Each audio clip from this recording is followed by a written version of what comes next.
Assalamualaikum warahmatullahi wabarakatuh. Selamat siang semuanya. Alhamdulillah kita bertemu di mata kuliah aplikasi basis data. Namun sebelum kita berbicara lebih lanjut, sebelum kita masuk ke materi yang pertama, ada beberapa mungkin di kelas ini yang memang belum mengenal saya dan ada juga yang memang sudah masuk di mata kuliah sebelumnya. Nah, untuk itu tidak ada salahnya kalau misalkan saya izinkan terlebih dahulu untuk memperkenalkan diri saya.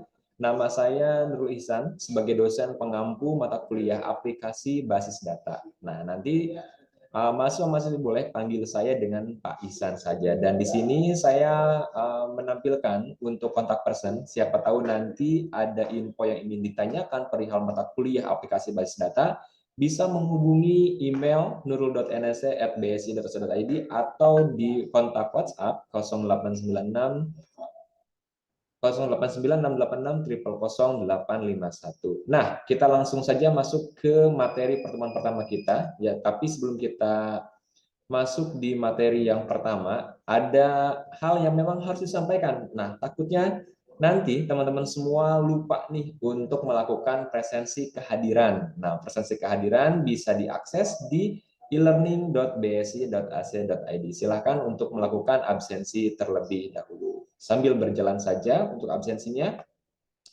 Dan di pertemuan pertama kali ini ada capaian pembelajaran mata kuliah aplikasi berbasis data. Jadi setiap pertemuan tentu ada capaian pembelajaran mata kuliahnya.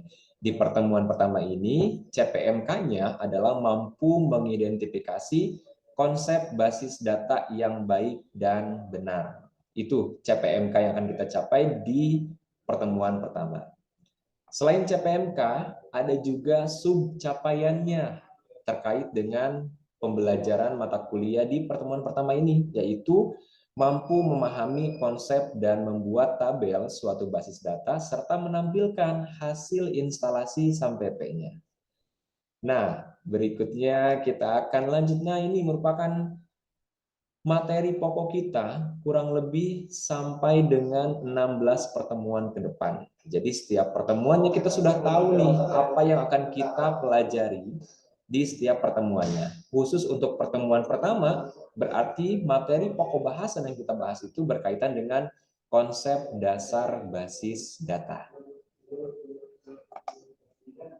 Nah, di rencana pembelajaran untuk mata kuliah aplikasi basis data ini, pertemuan 1 sampai 7 dan dilanjutkan nanti pertemuan 9 dan 12 ini disampaikan dengan bentuk pembelajaran mata kuliah tatap muka dan diskusi secara metode pembelajaran contextual learning, discovery learning, self-directed learning, collaborative learning, project-based learning, dan problem-based learning, dan case study.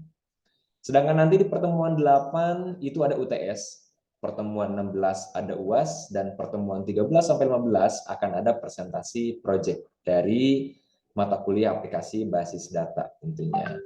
Nah, untuk presensi kehadiran setiap pertemuannya kita menggunakan LMS e-learning.bsi.id atau melalui aplikasi Android My UBSI Student. Jadi jangan sampai terlupa untuk setiap pertemuan untuk melakukan presensi kehadiran. Nah, tentunya setiap mata kuliah ada bobot penilaian, termasuk di mata kuliah aplikasi basis data ini ada bobot penilaiannya tersendiri untuk kehadiran 20%, tugas 25%, UTS 25%, dan UAS 30%. Berikutnya ini menjadi acuan sebagai referensi di mata kuliah aplikasi basis data ini. Ada beberapa referensi, ada referensi utama, juga referensi pendukung. Ini bisa nanti dioptimalkan untuk referensi teman-teman semua dalam belajar aplikasi basis data. Kalaupun ada tambahan, boleh dipersilahkan sebagai pegangan teman-teman semua tentunya untuk menambah wawasan terkait dengan nanti materi berkaitan dengan aplikasi basis data. Tiba saatnya kita masuk di materi inti kita pada pertemuan kali ini, yaitu pertemuan 1 berkaitan dengan konsep dasar basis data. Oke, di sini ada sedikit deskripsi yang menggambarkan apa yang akan kita pelajari di pertemuan pertama kali ini. tentunya pertemuan pertama ini akan membahas konsep dasar dari basis data, membuat tabel suatu basis data, serta melakukan instalasi SAMPP. Tujuannya untuk apa? Nah, tujuannya pertama, ada 4 poin tujuan ya di mata kuliah basis data pertemuan pertama ini. Tujuannya itu masuk memahami konsep dan struktur hierarki dari suatu basis data. Itu yang pertama. Yang kedua, mahasiswa membuat database dan tabel dengan struktur basis data. Yang ketiga, masuk melakukan instalasi SAMPP secara mandiri nantinya. Dan yang keempat, mengidentifikasikan kebutuhan entitas yang terkait sesuai dengan kebutuhan program. Gimana? Sudah siap untuk pertemuan pertama kali ini, untuk pembelajarannya? Siap ya? Nah, langsung aja. Konsep dasar basis data. Ini menarik sekali nih di mata kuliah kita kali ini. Berkaitan dengan basis data. Sederhananya, teman-teman semua di sini, basis data atau yang sering kita kenal dengan sebuah database. Ini bisa kita bayangkan sebagai sebuah lemari arsip. Implementasi di kehidupan sehari-hari kita tentu nih seperti Jila, Ima, Intan, Pahma, pasti di rumahnya punya lemari masing-masing. Betul? Betul ya? Oke, nah, lemari tersebut kira-kira digunakan untuk apa? Untuk menyimpan pakaian, menyimpan uh, celana, dan menyimpan hal-hal lainnya yang berkaitan dengan fungsi dari lemari tersebut. Begitupun dengan basis data. Nah, basis data di sini dibayangkan sebagai sebuah lemari arsip, artinya untuk menyimpan berbagai data yang tentunya hasil dari inputan program yang kita buat nantinya. Dan prinsip utama dari basis data ini adalah pengaturan data atau arsip. Nah, tujuan utamanya adalah kemudahan dan kecepatan dalam pengambilan data atau arsip. Bisa kita bayangkan kalau tidak ada database, maka untuk penyimpanan data yang begitu besar itu pasti akan terjadi beberapa kendala. Nah, dengan adanya database ini bisa mempermudah dan mempercepat dalam pengambilan data atau arsip tentunya. Selanjutnya, sedangkan di sini sistem basis data merupakan perpaduan antara basis data dan sistem manajemen basis data. Nah, ini perpaduan, jadi si sistem basis data ini merupakan perpaduan antara basis data dengan DBMS. Nah, ada yang bertanya mungkin ya, DBMS itu apa? Nah, DBMS ini merupakan software yang menangani terkait dengan akses ke dalam basis data. Itu terkait dengan DBMS. Nah, kita lanjut. Dalam sebuah basis data tentu ada hierarki. Nah, hierarkinya bisa kita lihat di layar monitor teman-teman semua tentunya. Nah, kita mulai dari hierarki terkecil, dimulai dari karakter, berikutnya field atau atribut, record atau tuple, tabel atau entity, dan hierarki tertingginya itu adalah database. Kita sedikit membahas berkaitan dengan struktur hierarki basis data ini. Pertama, mungkin kita mulai dari karakter. Karakter ini bagian terkecil dalam database, dapat berupa karakter numerik angka 0 sampai dengan 9, atau bisa juga huruf A sampai dengan Z, nah ataupun karakter-karakter khusus seperti persen, tagar, dan lain-lain. Nah, selanjutnya di atas karakter itu ada field atau atribut. Nah, field atau atribut ini bagian dari record yang menunjukkan suatu item data yang sejenis. Setiap field harus mempunyai nama dan tipe data tertentu, dan isian dari data field tersebut itu disebut sebagai value. Dalam database, field ini disebut juga sebagai sebuah kolom. Nanti implementasinya kita akan lihat untuk contohnya. Berikutnya ada record. Nah, kalau record ini kumpulan data value dari atribut yang berkaitan, sehingga dapat menjelaskan sebuah entity secara lengkap. Dalam database, record disebut sebagai baris. Berikutnya ada tabel. Nah, tabel ini merupakan merupakan suatu yang dapat diidentifikasi dari suatu sistem database. Dan database sendiri merupakan kumpulan dari tabel-tabel. Kita akan langsung implementasikan ke sebuah contoh berkaitan dengan hierarki basis data ini. Nah, ini merupakan contoh penjabaran struktur basis datanya. Di sini kita melihat sebuah contoh, ada sebuah database, ada sebuah tabel, ada atribut, kemudian ada record, dan ada karakter. Nah, dimulai dari database terlebih dahulu. Di sini contoh database-nya adalah mahasiswa BSI. Kemudian dalam suatu database pasti terdiri dari beberapa tabel. Salah satunya contoh di sini nama tabelnya adalah mahasiswa. Dalam satu tabel itu terdiri dari beberapa field atau atribut. Yang mana dikatakan field atau atribut itu? Di antaranya contohnya bisa kita lihat di sini. NIM, nama, dan alamat itu dikategorikan sebagai field atau atribut. Nah, di dalam field atau atribut ada yang namanya record. Nah, record ini berdasarkan field atau atribut tertentu. Contoh, record dari NIM itu atau record dari field nama itu ada Helga, ada Rifki, ada Fikri. Nah, kemudian ada karakternya. Karakter itu adalah bagian dari contoh Helga. Nah, Helga terdiri dari beberapa karakter itu. Implementasi dari hierarki database yang tadi kita pelajari tentunya ya. Oke, selanjutnya, nah kita lihat, nah bagian berikutnya setelah kita membahas berkaitan dengan konsep basis data, nah selanjutnya kita akan masuk ke dalam instalasi SAMPP. Nah, perlu kita ketahui di sini, untuk instalasi SAMPP merupakan software SAMPP ini, software yang digunakan pada mata kuliah aplikasi data. Salah satunya yaitu adalah SAMPP. Nah, untuk link downloadnya, teman-teman semua, Jila, Ima, Intan, Pahma, kemudian dan yang lainnya, nanti bisa mendownload di link download yang ada di layar monitornya. Nah, SAMPP ini merupakan suatu tools yang bersifat open source yang sering digunakan untuk pengembangan aplikasi berbasis website tentunya, dan masih banyak aplikasi lainnya. Nah, di dalam SAMPP ini, nah sudah menyediakan berbagai paket seperti Apache, MySQL, MariaDB, PHP, PHP FileZilla, Tomcat, dan lainnya.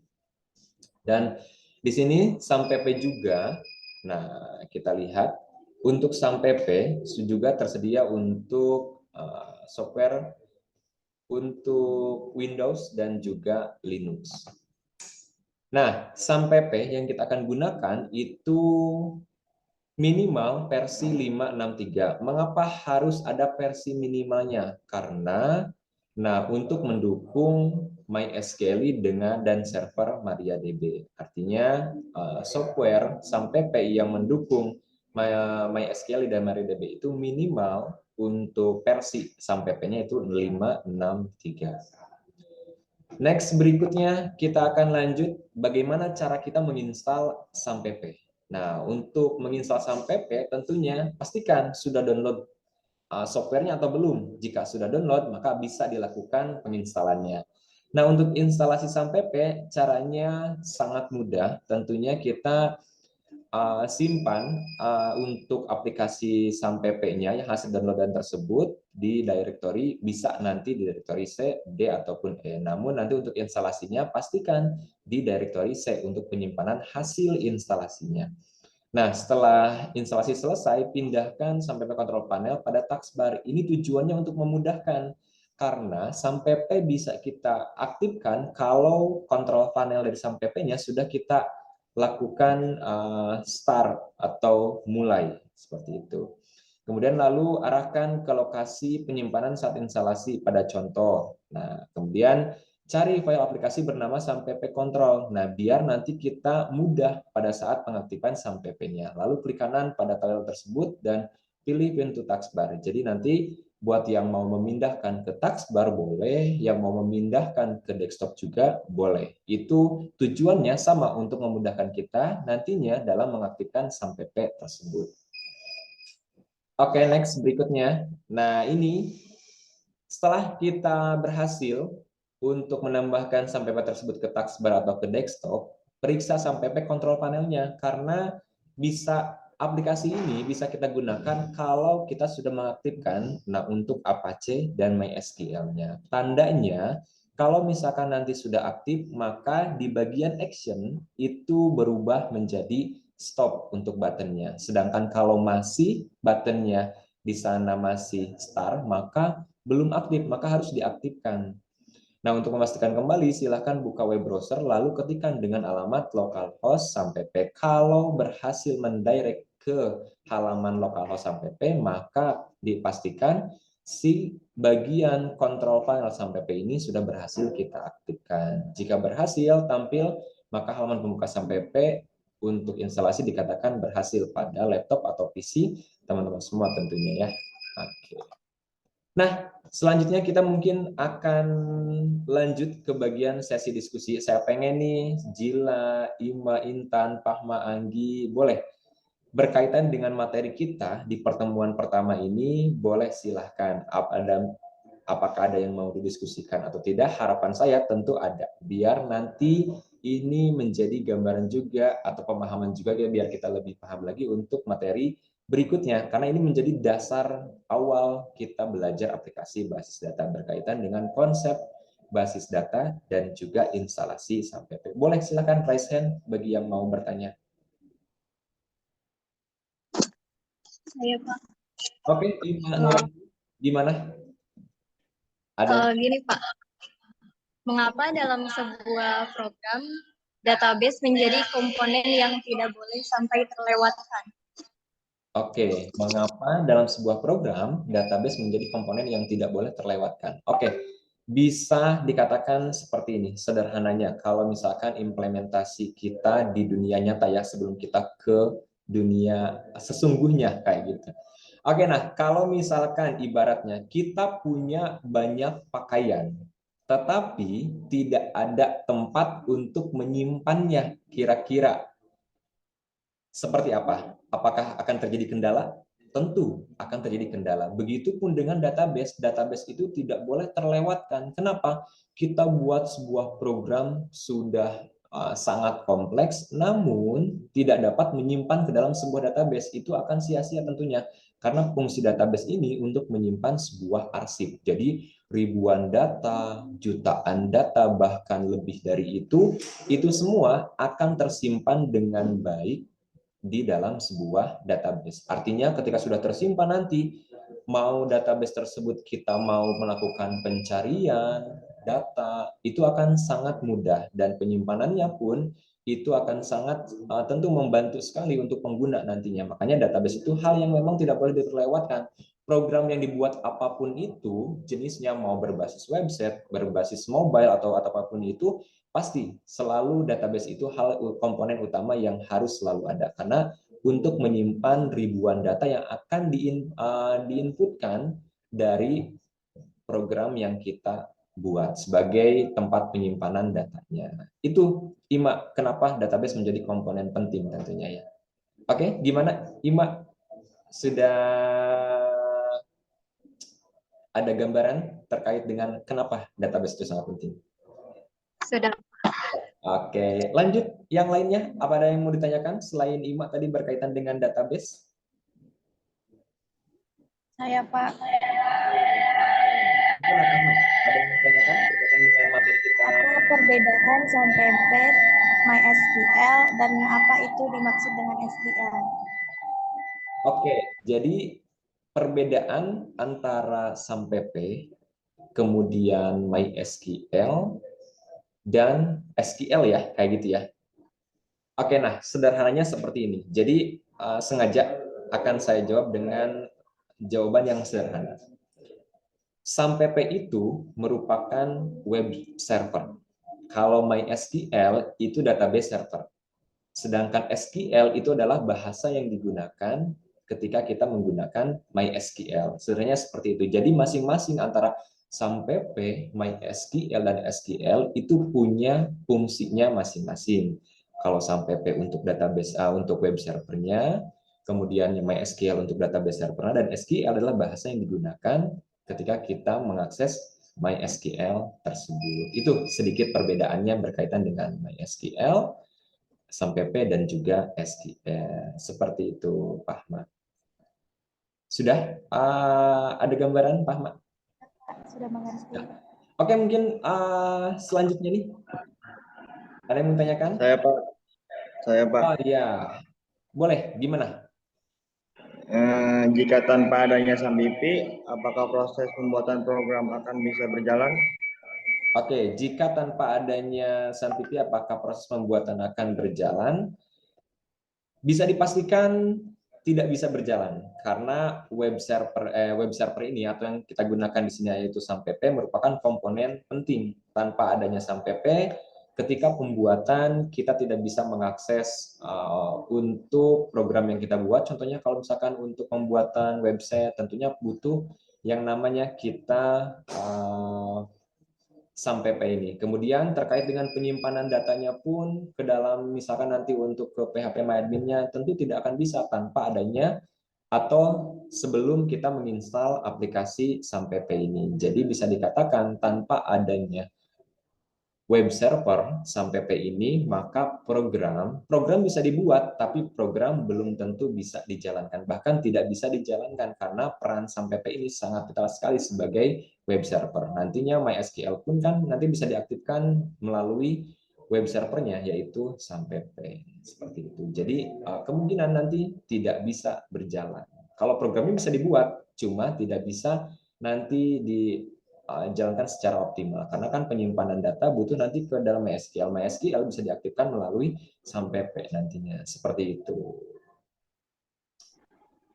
Oke, untuk sesi diskusi kita cukupkan untuk 3 pertanyaan karena memang ada materi selanjutnya nih berkaitan dengan latihan exercise. Karena ini salah satu mata kuliah praktikum tentunya harus banyak praktikumnya. Nah, untuk praktikumnya teman-teman semua di sini kita lihat di bagian latihan 1.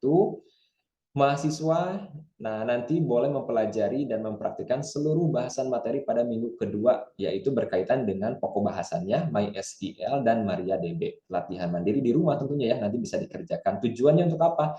Agar nanti pada saat materi pertemuan kedua, kita sudah punya gambaran berkaitan dengan MySQL dan MariaDB. Kemudian selanjutnya, mahasiswa mengerjakan latihan soal minggu kedua dan akan didemonstrasikan nanti pada pertemuan berikutnya di pertemuan kedua.